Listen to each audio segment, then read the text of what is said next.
Tapos na po kaming kumain, except kay Paragkag.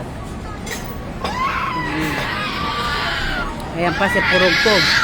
Napakagulo. Ito na kumain talaga.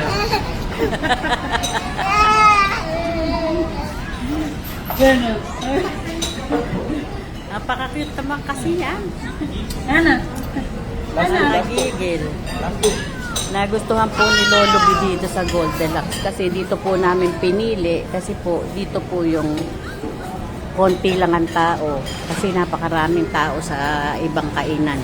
Tsaka mas magugustuhan niya po rito kasi ang pagkain ay pang ano talaga Pinoy. Ang inulam niya po ay sinigang na belly bangus. Yung may labanos.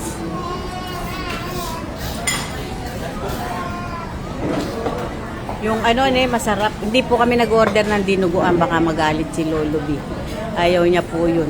Yung dinuguan. Hindi naman siya iglesia. Bakit ayaw? Tay, bakit ba ayaw mo ng dinuguan? Ayaw niya ng dinuguan. Ever since. Maraming ang inaayawan na pagkain yung lolo mo. Sa karne, baboy manok lang siya. Di ba pulutan nyo kahapon, bibe? O, hindi rin siya kumakain nun. Hindi siya namulutan. Pinulutan niya, binigay ng tamalian niya. Yung sinampalukang manok. O, 3 laman kasi ng manok yun. Yun yung pulutan niya. Tapos namulot ng mangga dun sa likod.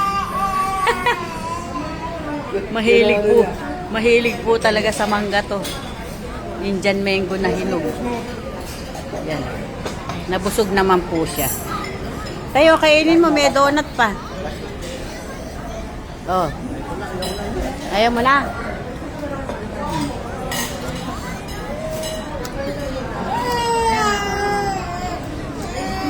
Pagtapos po dito, bibili na kami ng TV. Hi guys.